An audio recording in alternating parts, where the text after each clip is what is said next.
guys. Welcome back to Under the Covers.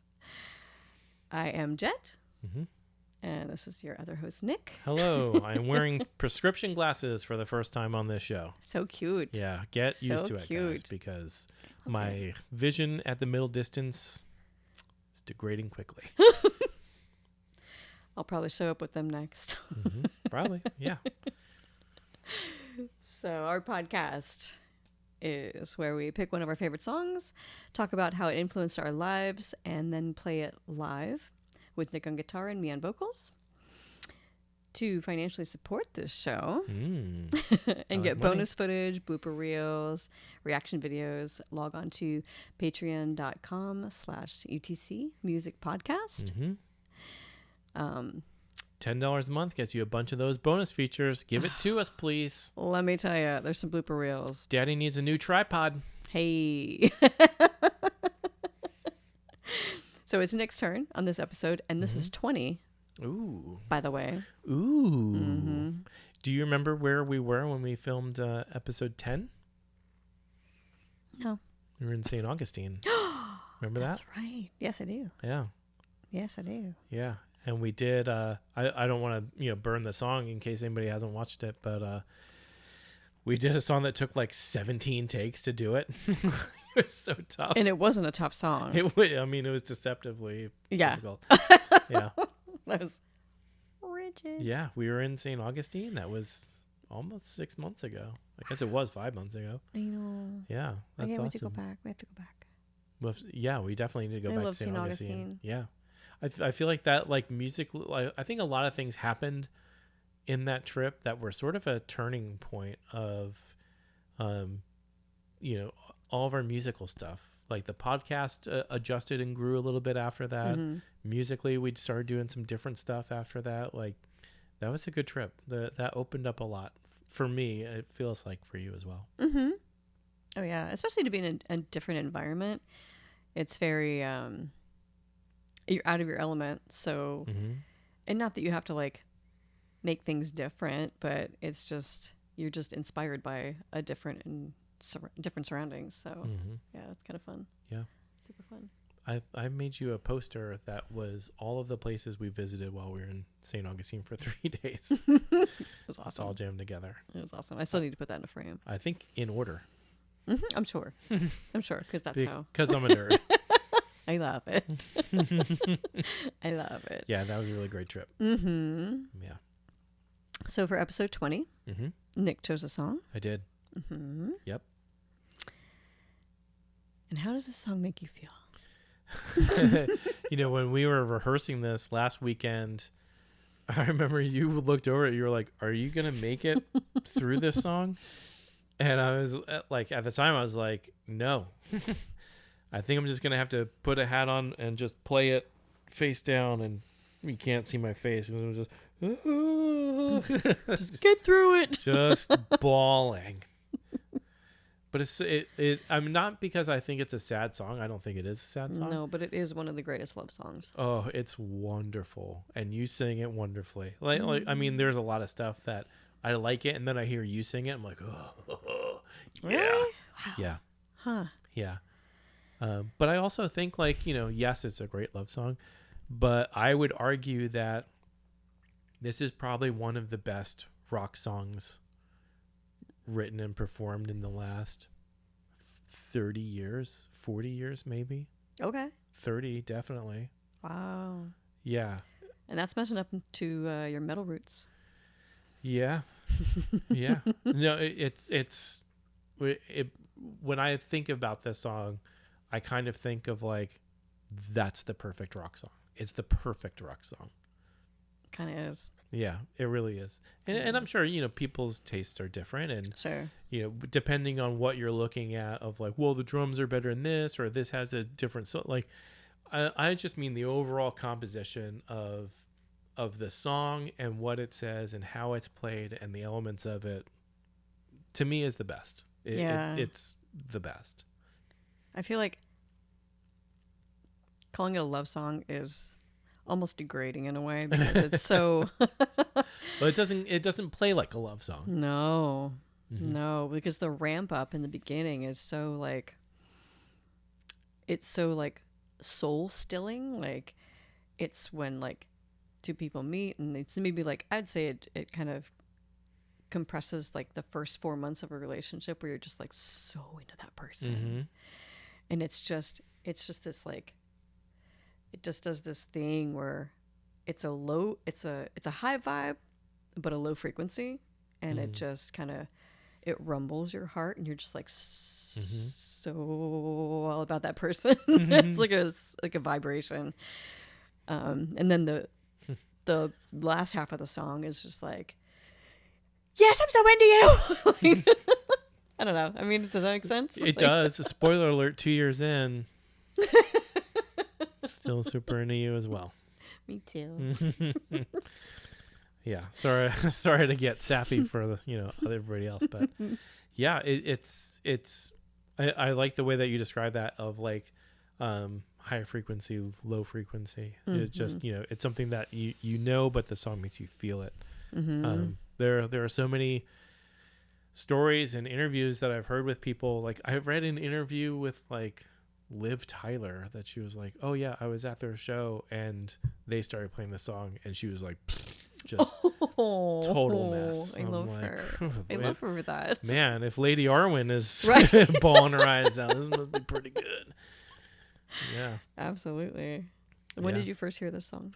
I think I first heard this probably 99-ish. I don't remember. I think it came out a little bit before that, like 97 or 98. Okay. But I was jamming with a friend of ours, and he was like, oh, like we should try like maybe playing the song or covering the song. And at the time I was just like, yeah, I don't know it. And I heard it for the first time, and it wasn't an immediate like, oh my God. It wasn't like that. This is a crazy epiphany. But I heard it, I was like, yeah, that's really good. And then maybe like the third or fourth listen, I was like, this is brilliant. Like this is, it's what band were you in? I wasn't playing in a band at the time. Oh, okay. Yeah, we were just sort of like just jamming out, rehearsing and stuff. It was with my buddy Chris, which we didn't end up forming a band. We were just playing just to play. But it was almost the same effect I had like when I watched Firefly for the first time. Like the first episode or two, I was like, okay, yeah, this is good. Like I don't know why people are crazy for it. After 4 episodes, I was wait like, for it. wow, like this is the best ever. It's amazing. I still feel that way. Like, that's awesome. Yeah, and I still feel that way about this song too. It's still incredible. It's incredible. I got to play this in my cover band. Did you really? Yes. Ooh, I have not played this with a band yet. I take that back. No. We did play it. Our cover band played it. Okay. Yeah. Nice. Was that with you, or was that okay? That must have been with Eric. Yeah. Okay. Yeah. Yeah. I would love to play this with Stick Landing. Yeah, it'd be fun. I bet Ken would have fun with this one. It's like the drummer. So the drummer for my cover band, he was like, "We need to play this in like the second set because I need to ramp up because it is like it's fat." It's fast. It's a lot, and it's funny because like that's one of the things I always think about this song is, chord progression wise, it's relatively straightforward. It doesn't do a lot of like up and down the neck crazy stuff. Yeah. But it's all right hand control for the guitar player, and for the drums, it's all hat work. Yeah. And I feel like a lot of people at least know like the main riff, or the drummers like know that sort of like opening, because it's almost like a technical like rudiments exercise for all of us. Like 100%. Yeah, if you want to get really good at palm muting and getting like palm muted accents, this is the song to learn. And the same thing of like, if you really want to know like rock drums hat work, this is the song you learn. Like, yeah. Well, and even vocally, I mean, it comes, the chorus comes in. Like, I feel like it's on the and. Yeah. Literally. Yeah. Literally. Yeah. So, you really have to you got to be comfortable with timing and off timing. Like, it's not an off time song, but it throws you a couple of curveballs. It's very syncopated. Yeah. And it's funny because it's still accessible. It's not like when you get into 100%. like super technical stuff, like everyone's like, yeah, I mean, like I get it, but I can't nod my head to that. Like, It's impossible. Yeah. But yeah, this still draws you and doesn't let go of you the whole time. It's so good. It's so good. Is there anything else you want to say about the song? I mean, I could sit here for the rest of the evening and talk about the song if you let me. What else? I think one of the reasons why I chose it, aside from just loving the song, is I know that you have a really big respect for the main like singer songwriter of this band, because you quote him a lot, which is good, which is always fun because it's always interesting. But I can tell that like you followed him and learned stuff about him and learn his approach and stories behind things that I don't usually see you do with a lot of other musicians. Like you're pretty dialed into the stuff that he's done, and I think that's cool. So it was also like, as much as it very much was a song that I chose for me, I was like, I think she'll enjoy this song also because she's a fan of him. Everybody loves this song anyway. Like, yeah. But tell me a little bit about like about where that respect comes from. Why you follow him, why you think he's interesting, and why his views kind of appeal to you from a musical standpoint. He's a deep diver, and in that, I mean, correct me if I'm wrong, bro, but if he ever sees this video, like he went through a serious death in his life, and it was also probably his death and transformation. And he found himself in the middle of nowhere, overseas, faced with it again, and was just like, all right, I need to go back and do what I need to do. And it kind of resonated with me because I did the same kind of thing, like in my life. Like I had this thing I wanted to do in my life, and I did it, and I went overseas, and I was in it for about 9 months, which is interesting. It's a long time. But also like a pregnancy. Like you're like, well, now you're gonna have to correct that. People are gonna think you went overseas to have a child or something. No. I was explaining it, but like it, a pregnancy of you're just like, you're about to give birth to this idea. And for me, it was music, which my mom is gonna say, like, I told you all along. I know. Okay. But it was just kind of one of those things where you try to follow a dream that you think you're supposed to do, but it ends up not being the thing that you really need to be doing. So I went overseas to realize I needed to be doing music. Came back, was like, all right, let's do music full time. So I feel like he kind of did. He had been doing music, but had this major thing in his life that happened, and had to get away and just think about his life. And he did that and was faced with, you need to fucking continue and carry on. And he did. And he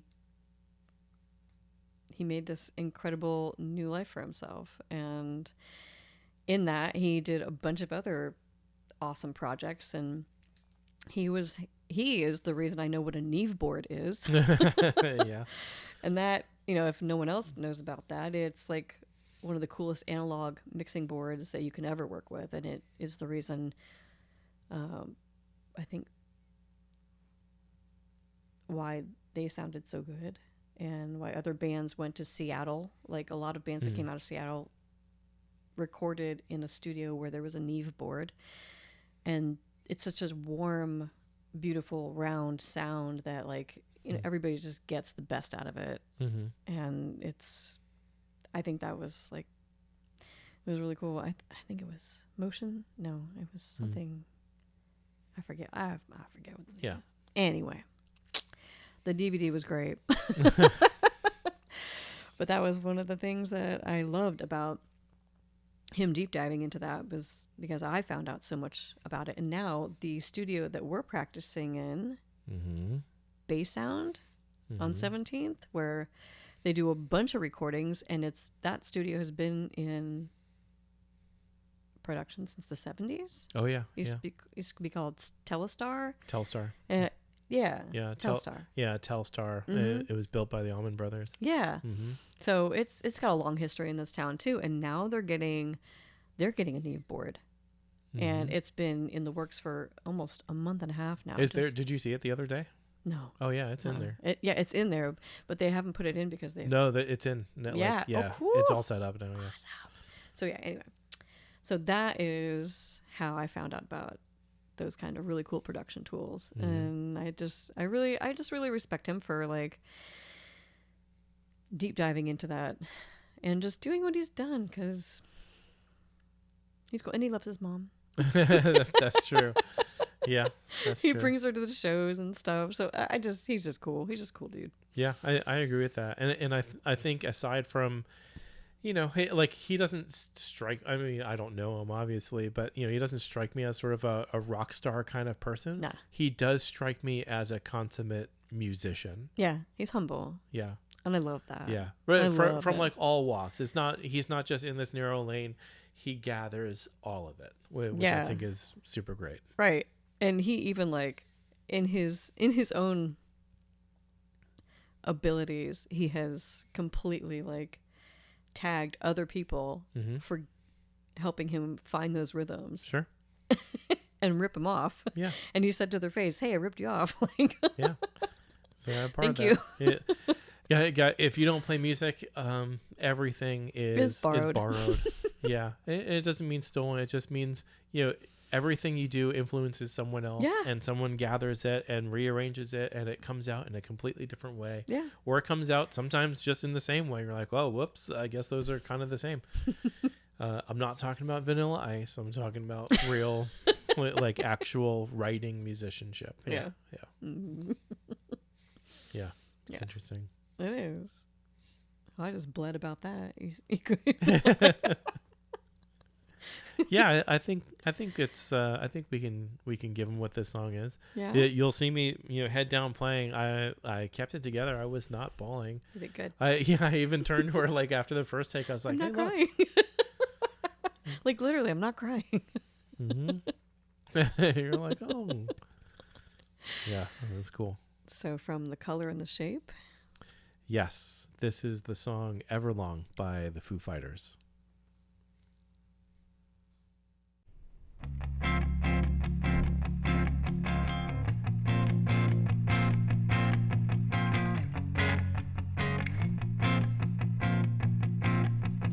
Hello, I've waited here for you ever long. Tonight I've thrown myself into out of the red, out of her head she sang.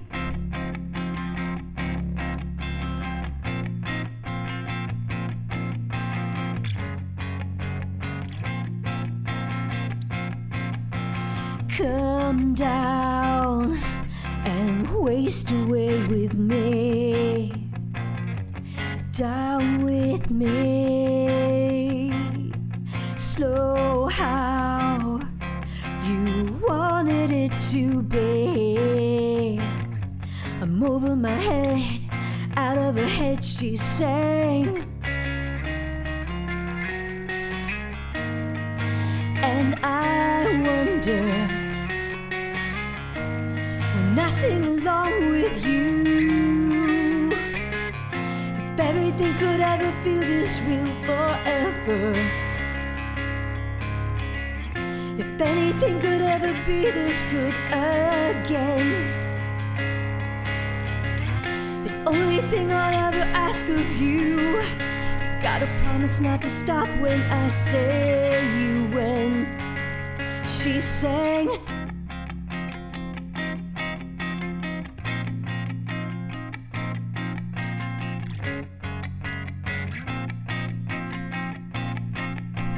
breathe out so I can breathe you in, hold you in. And now I know you've always this bed. Out of your head, out of my head, I sang. And I wonder, when I sing along with you, if everything could ever feel this real forever. If anything could ever be this good again. The only thing I'll ever ask of you, you gotta promise not to stop when I say when. She sang.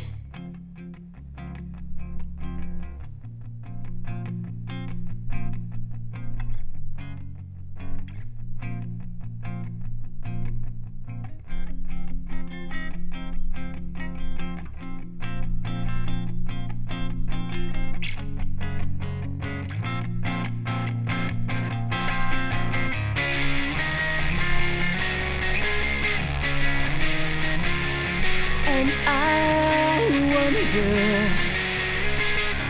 if everything could ever be this real forever. If anything could ever be this good again. The only thing I'll ever ask of you, you gotta promise not to stop when I say when.